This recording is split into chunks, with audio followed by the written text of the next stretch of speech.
Tony Ehrenreich, welcome. It's good to have you. Good morning, Clarence. Thank you very much for the invitation. You've been kind of not seen in the past couple of years. After making a bid for mayorship in the city, you kind of disappeared off the front. And I think a lot of people don't know about the personal battle that you had on. How are you doing in terms of that battle? Well, I take it that you're talking about cancer, because I have many personal battles that I can spend a long time talking to you about. Some of it are not as gracious. But on the cancer front, I had a big operation after my stomach cut away in 2010, 2011. Lots of chemotherapy and treatment after that. But I'm still cancer clear. The cancer is still in remission. So I'm thankful to the gods. And I hope that we continue to make strides in the treatment of cancer. Because even though I had the advantage of private health care because of medical aid and such things, many people are subjected to horrific health challenges when they have the same kind of cancer, but because there's not the same kind of services available in the public healthcare system. So sure, I'm glad that I'm better, but I hope that we can fix the systemic weaknesses that improves the health system for everybody. Sure. A lot of people who have survived cancer tell me that it's profoundly impacted their lives. Have you been impacted by the big C?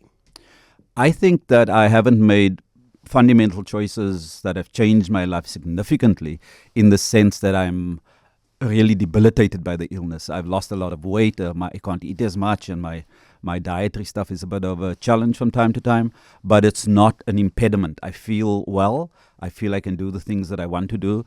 And so it hasn't been life-changing in that sense. What it has been life-changing in is that the fact that you get much closer to understanding how fallible you are and how weak we are and how fragile we are as people.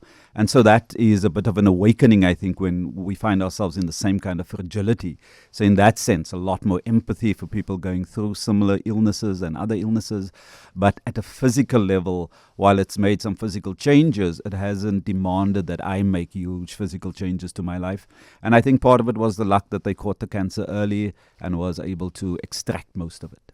I guess when you're standing at death's door, you like kind of feel some things aren't important. Was it anything like that, where you think like maybe some of the politics you've held on to are not good enough, that there's maybe a more spiritual kind of impetus that is required in your life? Well, on the politics, of course, you look back on that always, because that defines a lot of how you approach the changes. And I will never make any apology for supporting the ANC in the fight against apartheid and supporting many other liberation organizations, because the United Nations placed it best that this was a crime against humanity, and it was incumbent on all of us to make sure we stop that crime against humanity and create the environment where our country and our society can prosper in a way that provides everybody opportunities. We're not doing that now. The elites, black and white, are looting and raping the system, and poor people are often bearing the consequences of that. So I think there's a need to relook at politics. There's a lot of questions that we must ask. We must insist not giving politicians all the power to make decisions, make sure that this constitutional imperative about a participative democracy is one we own, and we engage and hold politicians and everybody in leadership positions to account, and not only to account, but to a higher standard. If you want to be a public servant and a public leader, you must be held to a higher standard than the rest of us. On your question about where am I now, I still work for COSATU. I work at the parliamentary office. When I was the COSATU provincial secretary, that was a much more public position, and so I was in the streets more often. This is a more behind-the-scenes policy kind of position, and I think for me it is as important. There's a lot of opportunities. We can talk just now about the changes to cannabis laws, and that's going to Parliament now, and the amount of battles around it, and just how it shows up the contradictory nature of our society, and how we can be hypocrites on some of the issues, and how we need to break down many of the stigmas that was crafted in the past. So there's a lot of challenges. There's a lot of opportunities. I didn't mean to trigger you just immediately with that particular question, but yeah, when you get onto something, you latch onto it and you stick the course, and that's where you went with your mind. We're going to talk a lot about the ANC. We're going to talk a lot about COSATU, and I want to get to those particular questions.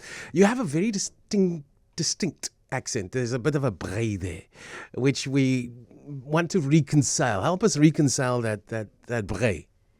I have no idea. It's been the bane of people teasing me since I've been the smallest. But I just picked it up somewhere. I've already thought, is there doctors who can help me to say the R properly? It's not as pronounced in English, but in Afrikaans it's really pronounced. And I attended an Afrikaans school. Okay. So imagine the teasing around that. I don't know where it comes from. When I first could be aware of it, I was aware of it. And it's just, I suppose, I should accept it as part of my small little uniqueness. What school did you go to? What primary school did you go to? I went to St. Augustine's.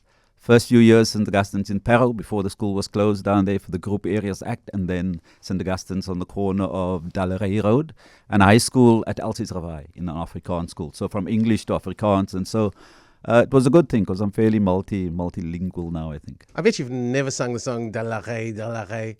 Nee, want ek glo nie daarin nie, but Okay, high school? high school was at Elsies River High, an amazing time at that school. That was where my political consciousness also developed, a real working class community. It still is the closest to my heart. And I often hear Father Michael Weeder talk about he's growing up in Elsies River. So we, in some sense, come from the same wood. But the stories that he tells is the stories that I grew up with. So it's a big part of my cultural identity. It's a story of struggle. Absolutely. It's a story of pain, and we discussed it last week. It's nearly like South Africa is a story of pain and privilege, which translates into anger. The pain translates into anger, sometimes even hate, and the privilege translates into fear. And those are kind of huge obstacles in one's personal kind of life, and it keeps you trapped in the past. Is pain? Is hatred? Is that part of your past? I think that there are certainly things I feel strongly about. So I feel strongly about racist. So I will confront racist where I encounter them. I feel strongly about gender-based violence. Nobody will come to my house and be abusive towards their wife or towards their husband. Love has got to be the language that we engage in, and we've got to be respectful and show regard to each other. So yes, those painful experiences that I think we've all had and that's manifested itself in different ways have made me more sensitive to some issues. But I'm not going to let the opposition define who I am and how I feel about things. So I will never hate. I think hate is destructive. I consciously strive against it. And I think we must preach love and we must demonstrate love. And we must understand the hardships that we've come through and how difficulty that legacy still is in our lives. But we mustn't let others define what we become and how we feel. I don't know if I wasn't present on the occasions that you may or may not have used the word. It's the first time I hear you use the word love. What does that mean? Love for me is more than just a verb. Love is a doing word. You've got to demonstrate love, whether it's picking up an old person struggling on the side of the road, or helping somebody out here or there where it's no imposition on you, or demonstrating a regard or a kind word. But it's an action. It's the way you experience the world and experience other people, and it's the way that they reside in your heart. And so that closeness, that connectivity, that intersection between people's lives and that sense of regard, for me, those all go to the demonstration of love. So in terms of our needs right now and working it as love, what do you say we should be doing as South Africans? There's a few things we should be doing. The first one is we must appreciate that the kind of society we're building is not conducive to a love environment. You can't say society is successful when the levels of inequality is growing worse and worse and the level of poverty is becoming more and more debilitating for poor people. It's hard to preach love in that environment where every day is a struggle, and you see across the line the excesses, the extravagance, the conspicuous consumption. Often many of those features are promoted most openly by many of our political leaders. So that conjures up those challenges. And unionist? No, absolutely. There are some unionists who live the high life, and my own position is there should be no place for a unionist in a trade union who doesn't align himself with the working class and doesn't associate with the working class. You can't be having different class aspirations but wanting to build a more equal and a more just society. Then you've got to choose the side that you want to be on. And if you're on the side of the workers, make sure that we're building the kind of society that provides everybody with quality education and everybody with great public health care. That it's not convoluted concepts, I think Kasani says it best, that socialism or the more equitable society is just about better healthcare. It's about better education. It's about decent food. It's about a safe place to live. It's not complicated concepts. And that's what I think we've got to reinstill in the heart of trade unionists and working class communities, and the other side of the societies that may live those extravagant lifestyles but have a contribution to make to a more just society if we're going to build an environment that takes everybody on board and accommodates everybody. Tony Ehrenreich, my guest, trade unionist and regional secretary of the Western Cape region of COSATU. It's our Let's Talk feature, where we want to get more than just the sound bite from our tried and tested leaders, not just in Cape Town, but beyond as well. Maybe we should leave the love story for Michael Weeder, because I'd like to get him in to talk about love as an activism, as more than just the verb that you refer to it as. There's other activism that is required. A lot of people would suggest, and let's go to COSATU, that the problems that we have in our politics today is the fact that COSATU joined the tripartite alliance. Why didn't COSATU start a principled left party with the Communist Party? That would have kept the errant ANC in check. Well, I think it's a moving target when you look at that issue. If you look at, was the alliance appropriate before 1994? Without any doubt, because we needed to build a mass base of people's organizations to overcome and undermine the horrors of apartheid. It was not easy overthrowing apartheid. Many people have lost their lives, and these are from all sectors of our society. And that's what's important, and it continues to be a cornerstone of my belief that, like our success in fighting apartheid, it took all of the rainbow nation of our people, rich and poor, in different ways, making a contribution to overcome it. Now we're called upon to do that again, to overcome our immediate differences that we see, to come together and to commit ourselves to a project worth doing, which is to rebuild South Africa, to stop the rot, to stop the corruption, and to make sure that we realize what was the election promise. And the election promise for me certainly was the Freedom Charter. The wealth must belong to our people. The doors of learning must be culture. So that's what we must do. And that is certainly possible. But it's much more difficult when you have scalums at the helm. So you've got to deal decisively with those who don't hold the values of a society, to comply with the laws, to not steal, to not take things that are not due to you. And we've got to act against that so that we set a clear line in the sand for others who think that this is a country that they can corrupt and pillage. And that certainly should not be the case. So hindsight is 2020. Hindsight, I think, for me, justifies what we've done then. But the point is right. Is it still appropriate for COSATU to be in the alliance now? I think given the fact that, and many of the moves of the ANC, it's certainly a time to review it. But when I speak in respect of the position of COSATU in the alliance, I obviously have to tell you what the Congress position is. The Congress position is that we'll continue supporting the ANC in the next election. My own position is we've got to find a way in which, besides supporting the ANC, to hold the ANC accountable, to put the thieves in the ANC in jail, and to make sure that the ANC actually implements and honors the promises that it makes. Shouldn't you first control those within your ranks before you take on such a big mission, which you failed at miserably since 1994 as COSATU? Absolutely, we failed in holding the ANC scalums to account. They managed to infiltrate. I never thought I'd hear you say that. Well, I don't think that everybody in the ANC is scalums, no, but sure. I do think there are. But known. It can be suggested that it's been infiltrated to a great extent by those types. Well, it's the quickest way to accumulate wealth in the country at the moment. Absolutely. And that's why you can see a range of people. These are many of them who are scalums now had come into the ANC when it was easy. You wouldn't be arrested, you wouldn't be detained, you wouldn't be murdered by the apartheid state. So it was opportunist, many of them just seeking the democratic dividend to enrich themselves. But as soon as somebody's focused on enriching themselves and their families, and the conspicuous consumption starts presenting itself, as we see the fancy cars and extravagant houses, then you must know that there's a problem. They no longer align to their words, because when you take more wealth out of the system that you would ever need, then that's the clearest indication that you're not suitable for public office. You probably couldn't have believed as well that the politicians today would also comprise part of those counter-revolutionary forces. At the time when those same people were prepared to take on the might of the apartheid state, I had a high regard for many of them. But at this point where they're conducting themselves nefariously and unethically and stealing, I have no more regard for them, unfortunately.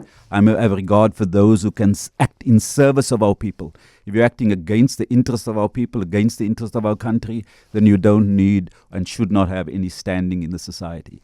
Tony Ehrenreich, my guest. It's Let's Talk, and talking all kinds of stuff. We're going to just stick with unions at this moment in time. And we said that such people that you've identified within politics exist in the unions. We know how investment funds within unions are being used to benefit a few. We know of some of those stories that played out in the Western Cape. What is being done within COSATU to rid itself of those types? Everywhere where we want to change the practices that people have, those who are corrupt and who have unsavory intentions, they defend that to the hilt. And they have no regard for the organization. They'd rather destroy the organization than see somebody else rule over it where their opportunities for theft is denied. So that's the kind of characters you're often dealing with in these instances. Many of them have revealed themselves through their practices, and there has been theft in some of the pension funds. There's huge attempts to clear that up and to address that. I know in COSATU, one of the biggest things we're trying to do, but has always been a challenge, is been to bring the investment funds together and ensure that there's a greater sense of accountability built into them, but also where the investments are invested in. Does it have a social benefit for the country as a whole? Does it accrue benefits to the working class? So there's a whole need to relook at what investment funds are doing, and often those who are intent on stealing are opposing those attempts by COSATU to build greater accountability and ensure that there's better and stricter management of both how the funds are managed, but as well as where they're invested. I'm sure the temptation is compelling. I'm certain maybe some of your colleagues suggested that, hey, yes, a personal kind of retirement that can be made here. Tony, aren't you interested? Why did you say no? There's not even issue in my head. So they won't ask you even. I've met on occasions where the moneyed classes are there and reached out to speak to you. So clearly, if you say that somebody makes an opportunity in Stellenbosch for you to meet with them, why? What is their intentions? Because they have no interest in the one deal I was involved in Stellenbosch, and not for myself. It was for the Food and Allied Workers Union. They were doing a deal with KWV. And there you could see the kind of undertones in the discussion. But it straightened itself out, in part because myself and one of my office bearers was involved. And the only thing that we insisted upon was the black economic empowerment share must be the majority to the workers. So it was going to be a 25% stake. We said 12% to the capitalists who are coming in as BEE partners to KWV, but the 13%, the majority of the BEE stake must go to the workers. And that was a battle not only with KWV management, but also with the black businessmen that they brought into there who often just want more and more and want more and more for nothing. The workers had at least built that company up over the years. So I've been party to those battles, party to those discussions, but I've always rejected it. Did you get the deal? The deal was finally done as you designed it, with the majority share going to the workers. Yes, okay, that's really good news, and I have no doubt that Stellenbosch was no random town kind of decision. You didn't just mention Stellenbosch because it's the first town that came to mind. No, that's where the mafia hangs out. That's where the money people who often call the shots in these countries and who are so influential that we can't dismiss them. That's where they hang out. I think they have a role to play in our society, but not the kind of role where they continue to profit at the expense of our people. They must have a Damascus Road experience themselves and find a way to partner with all of the rest of us to build what this country is capable of. But at the moment, we're not heading. The house slaves are continuing to do that under they claim that they are entrepreneurs, but they're not really. But let's talk to Gary in Franschhoek. Gary, you're absolutely welcome. Go ahead for Tony Ehrenreich. Hi, good day, Clarence. Okay, Tony, the story is the old days when the mayor, Jerry Ferry, I know it was in apartheid days, but he never drove around in a fancy car, and he never drove around. He lived in his own house in Balfour Street in Woodstock. He never ever went into some makeshift mansion or whatever. But, okay. That's another story. But the Stellenbosch Mafia, someone needs to investigate that. Okay, is that your point, Gary? That's my point. Someone needs to investigate it, but everybody's too scared to do it. Okay. The Boere Mafia in Stellenbosch is terrible. Gary, thank you for your call. Tony, will you respond to that? I think he's absolutely right that we need to look into more details in what's happening in Stellenbosch. But there's been great books written on the history of what's happening in Stellenbosch and those people who are broadly identified as the Stellenbosch Mafia. So there's a lot of detail out there. Not all of them are corrupt and nefarious acts, but there are certain you're concerns. You're saying the Marcus Jooste Well, Marcus Jooste is an outrage that a criminal like that could still run around free.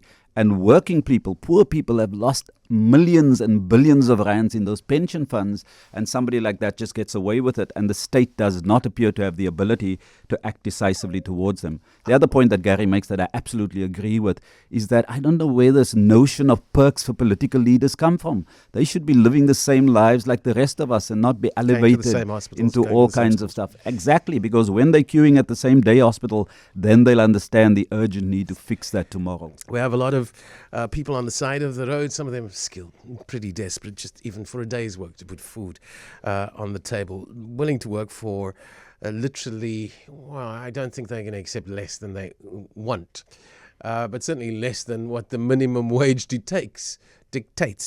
We also have what we are certainly perceiving as unreasonable demands by the public sector, insulated, protected from the realities of life in South Africa. We get the sense something's got to give. Can it give? Must it give? Will it give? I think that the question of wages is absolutely essential. And can I just say that wage bargaining is the only way in society that we can move money from the wealthy to the poor people. Wage bargaining is the only way that happens. The only other way is through a taxation policy, and you'd know that at the moment we don't have the most progressive taxation policy in the world because the wealthy are largely exempted from the kind of taxes that I certainly feel they should be paid. But the point is around this issue of wages. What's the problem in South Africa? The problem in South Africa, one of the biggest ones, is that we live in too unequal a society. So a small amount of people has too much of the income than the majority of the people. And so we've got to still that by moving money from the wealthy to the poor, and not only as an act of charity, because that's a great economic model. The poor, if they have more disposable income, will buy more products that are produced in South Africa. The wealthy in the main buy imported conspicuous consumption, fancy goods that's not linked to its practical application always, because there's many, many other ways in which that can be realized. So the knock-on effects of wage increases and the amount of money you pay the guy at the side of the road immediately impacts on raising poorer people's living standards. And when you do a head-of-mind calculation on what you want to pay somebody at the side of the road, well, certainly don't pay them less than what the minimum wage is, which is around 250 Rand a day now, because that was calculated on the absolute minimum that people can have to survive. So be mindful of that. But there's a better rule of thumb. Pay people for what they're worth to you, for what they help you to be able to realize or generate. And that goes towards addressing the problem. It's a personal thing, that's what you're saying. It's a big personal challenge. It's a reflection of your values. What is often happening is those that can are paying the bare minimum. And the question must be asked, why? Well, and this is how we reach out to our fellow citizens in a country. Yeah, isn't that the magnanimity that we need? We need to have people show more regard for each other. And that magnanimity, people must understand, is not just as an act of charity to other people. That's the only way we can stop this country from exploding on itself, given the huge tensions that arises from these desperate levels of inequality that exist in the country. Please find your humanity, and your magnanimity will follow you too. Now let's talk about the public sector. They're pushing the envelope, are they not? Public sector unions. There's a few principled issues at hand. The first one is that the public sector is the most important wage bargaining structure in the country. The most workers are affected by that. So when the government walks away from wage bargaining, what does that send as a signal to all the other bargaining sectors? To the employers, the private sector employers can now say in the engineering industry, in the freight industry, in the bus industry, in the clothing industry, that we're not going to honor this wage deal that we'd agreed. And so that principle must be enshrined, because the principle of collective bargaining is enshrined in our constitution. The right to strike is enshrined in our constitution. And so the government's got to honor those. To put out a narrative that says that public service are earning too much, I think is the wrong way to go about it. There's got to be constructive engagements. We've got to deal with productivity issues, because ultimately, how can what it do be we want? constructive if your demands are unreasonable, if you're asking for plus 10% kind of increases at this time of day? Well, so here's the unfortunate reality of South African wage bargaining often, that we get into positional bargaining. So you start at 10 because the employer start at a wage freeze and you hope you'll settle around 5. So that positions, people move on positions. What we've got to do, we've got to have substantive wage bargaining where we drill down into the issues. And if you take the public wage as an example, what do we want from public services? We want more effective services that ensures that our people get good quality healthcare, education, policing and safety services. So that's our objective. And we want to pay for that, because if you compare the salary of the policeman to somebody that works for ADT Insurance, you'll see where the big challenges come in and why we have so much corruption in the policing service. So we've got to construct a system that seeks to our public needs, and then we've got to pay them. Not exorbitant salaries like politicians have in relation to the rest of the society, but salaries that put in place a progressive wage curve. Remember that we structured our wage curve or our ambitions in South Africa to be similar to other developing countries. So you want to make sure that the artisan's assistant earns no less than 60% of the artisan, that the artisan earns no less than 80% of a teacher's wage or professional. So there's some linkage between the income levels and the skill levels required for those jobs. If we're talking about negotiating tactic, I hear you. What would be a fair demand then at the end of the day for public servants? Well, I think the first one you do is you don't want people to get less than the rate of inflation. Okay, so rate of inflation is fair there for both public sector and the private sector. As a minimum, because all the rate of inflation does, it makes sure you don't have less money than you had last year. And again, you're calling for the magnanimity. If the profits allow, then there must be some improvement. For the hard work. Okay. So let's examine the books. Why? It's easy to settle these matters if you just open the books, and if there's no money, then people have to accept it. But we're not opening the books. We're not making it an evidence-based negotiating system. It becomes more them and us. And so we've got to become more sophisticated in the way that we engage so that we have better outcomes, both for the workers, but also for public services and any other industry. And sometimes those books are actually open. And you can see the profit, and you do not see it necessarily in the remuneration. Sure. You said that there are scalums, quote unquote, scalums in the African National Congress. We speculated about maybe it's been infiltrated to an extent that you can't reverse the trend. We now know, I think, that President Ramaphosa is not the solution. Is he the problem too? When I look at Cyril Ramaphosa, and this is all I can talk to, I see him as a trade unionist in the late 70s, 80s, building the most powerful union in the country, taking 50,000 workers out on strike, on which many thousands lost their jobs. Not him making the decisions, but him being the CEO or the leader of that union. So he's done some wonderful things in his life. Negotiations at CODESA. His most recent thing is that he was the main driver of the minimum wage that we have in the country today. And this was about 5 years ago when he did that. So Cyril's done amazing things. I don't know why so ambivalent and not acting more decisively on many of the things that are out there. I don't want to profess to know the nuances of every relationship that exists between him and others in the ANC and to what extent he takes that into account. But I certainly think he has the skill, and he's demonstrated the ability over time to be a good leader. He's not acting decisively enough on many of those areas. You mean he was a good leader? I think the qualities that make you a good leader should be part of those inherent qualities. You've just got to demonstrate and apply those to every circumstance. He was a unionist. Yes. Now he's a super capitalist. Yes, and that's part of the accumulation trajectory in South Africa. What happens with anybody who has political credentials? The big captains of industry want to buy you to their side. So Cyril was bought over to their side, and often he's cautious on some of the stuff, and people do question correctly, is that because they've given him huge chunks in McDonald's or any of the other big enterprises that he has shares in? So it's the point that I think came out earlier. When there's even the smallest conflict of interest people are going to question you, and they're right to question So you. is it a fair conclusion that he's not the solution? He's not acting decisively enough to take us out of the crisis that we're in and to So he's present not the the whole solution. solution. I don't know what else is in the country. If I look at the opposition parties, there's niks daar nie. And if I look at the rest of the people in the ANC, I don't think they're ready to and has the standing for that position. But I'm talking about him specifically. I'm happy to accept that the jury's out on whether he's the problem. But is he the solution? I think if Cyril Ramaphosa acts as he had in the mine worker strike, in the minimum He wage, could in be the the Nogessa, solution. Okay. then he can take this country So then forward. there's still some hope for him. I spoke to Professor William Gumede yesterday, or last week, Friday, and he said that the ANC is all about unity, and if it means grid collapse or the implosion of South Africa, it means that. I hope it's not that, but certainly where I come from, the organization, if that is the case, then you can't put unity before delivery to our people. The people come first. The organization's important and its unity must be managed by its leaders, but it's not the reason for our existence. It's the best interest of our people, and how do we fix the country?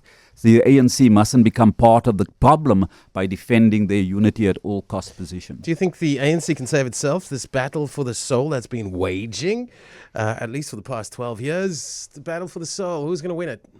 Well, I hope so. It's not a new battle. There was a battle for the soul between President Zuma and President Cyril, and we thought the good guys had won then in the ANC because I think it was we a got Zuma battle of the out. soul from Mbeki into Zuma as well.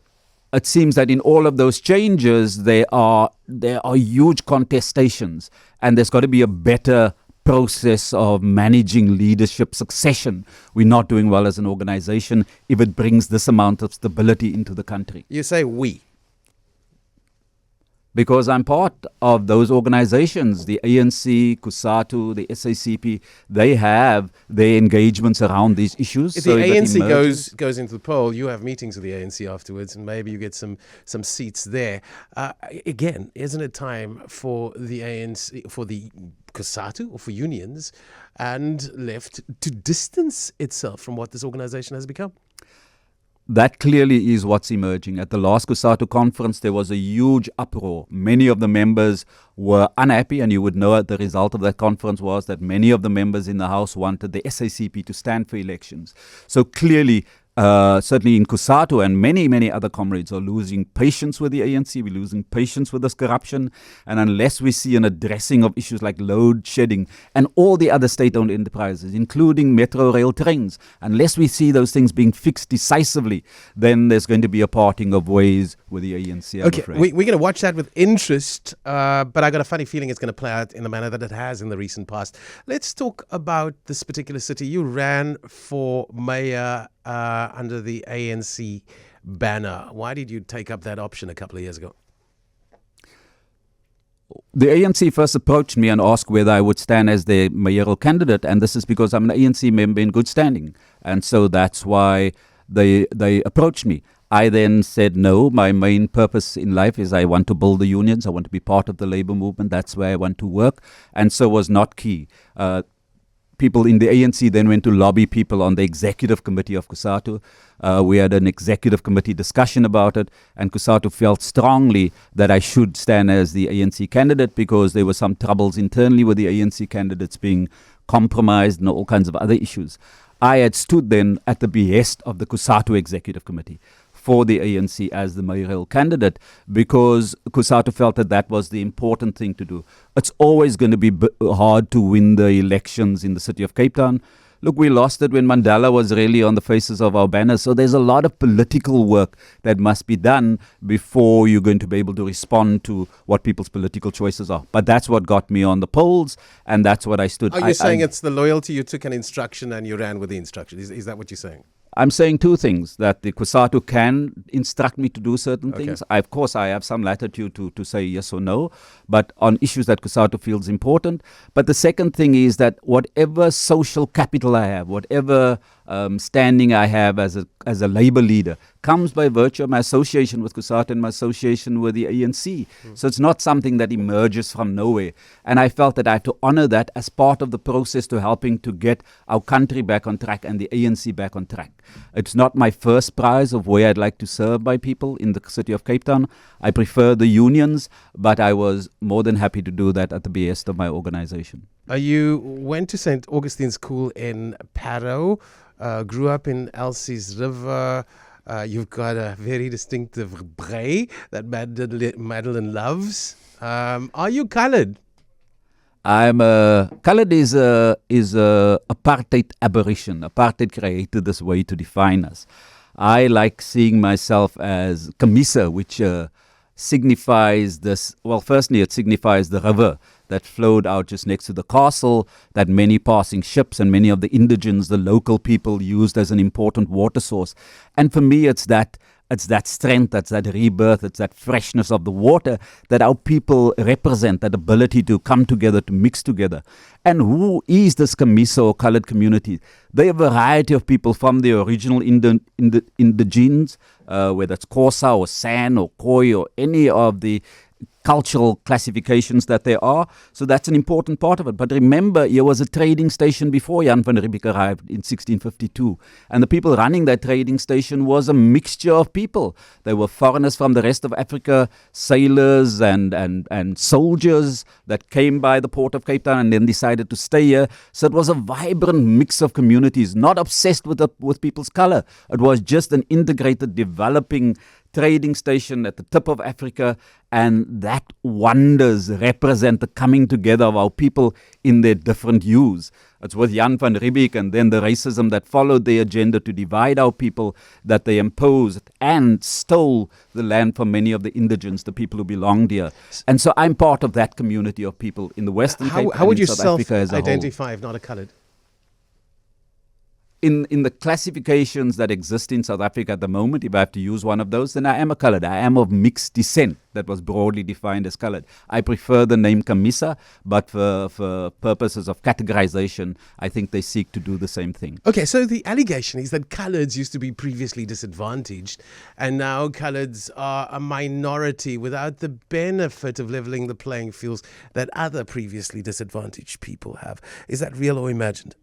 No, that's very real. And I think that part of the problem is that the government defines African to exclude coloreds. So coloreds are black, coloreds and Indians and Africans are all defined as black. But this is why I say there's a de-Africanization of the colored community, and we're using that name for purposes of our discussion. So they de-Africanize because they're not identified as African.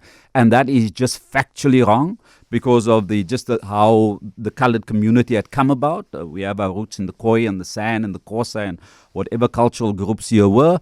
And by the ANC's own definition, if you have one parent from African descent, you're effectively African. So there's a whole range of distortions that prejudices the colored community because those classifications are also used in legislation like employment equity and elsewhere.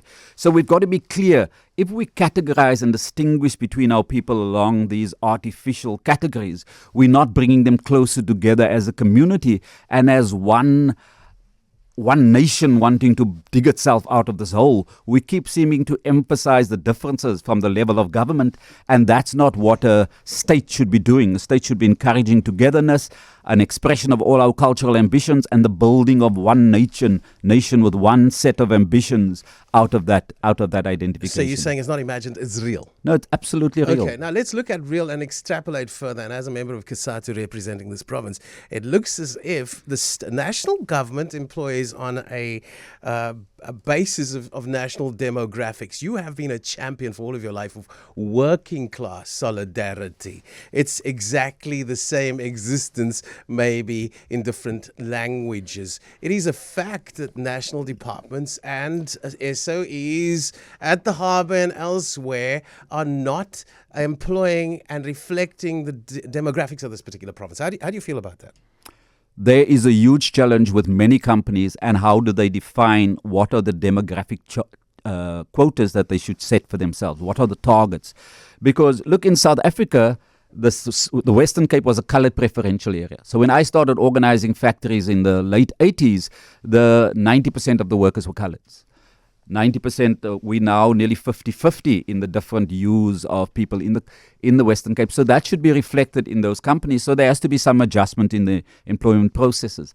But many of the national companies have not taken provincial demographics into account because the coloured community It's would an be anomaly. a minority in South Africa, but a majority in the Western Cape. It's a lust for these national companies to configure something separately for the Western Cape. That's what you're saying. It's And just I a think lust.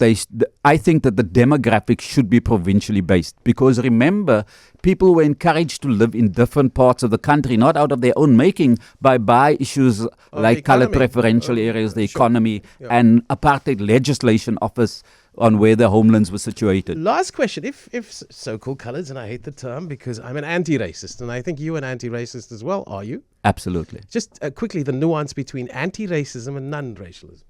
Well, for me, non-racialism is an ambition. It's what we want to arrive at, that we all just kumbaya, we as one, we're not divided by our races. For me, anti-racism is that where you see racism manifest itself, or it's a legacy of apartheid, or it's still representing, we've got to confront that.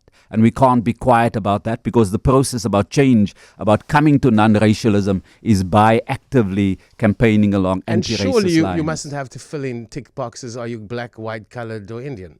I That's think that anti-racism too, is it not? I think if it perpetuates racial divisions, because I do think there's positive and negative discrimination. In the past, discrimination around race was negative. There's historically disadvantage. That's all you Yes. need to know, is it not? But today, I think you could have positive discrimination to achieve a more representative workplace. I think the rich don't need to benefit. That's what I'm saying, black or white. But Yes. we need to my last question. So we're going to wrap here. Coloureds are a minority nationally, not previously disadvantaged anymore, now a minority, but they're also a majority in this particular province or whatever. What is the role of a majority in this particular province? Well, I think the role of a majority everywhere is to accept their responsibility to lead. Because if you're just if it's only defined by identity politics, by the fact that you're coloured, and that's what It makes our shouldn't be. decisions to vote, it shouldn't be. We should vote on those things that interest us and those things that serve our purposes. But let's say for purposes of the argument that was the only decision, then the coloured community would be in the majority. But the coloured community, even though they're in the majority, they're not taking power equal to their vote. They outsourcing their power to other political parties that don't act in their interest necessarily as a class. Because if you look at the resources that's displayed from the city of Cape Town, just an example, to deal with gangsterism and crime and the poor rape and violence that happens in the townships, we're not getting the necessary resources, but a lot of the resources are deployed elsewhere. So it's about making sure we respond to where the challenges are. And the coloured community is a majority. They must be more active in defining the political agenda. Tony, it was so lekker chatting with you, but the time is against us, unfortunately. I've got to say goodbye, and I want to be just very grateful this hour that we've had with you, and we're getting a deeper sense of you than ever, and we appreciate this opportunity.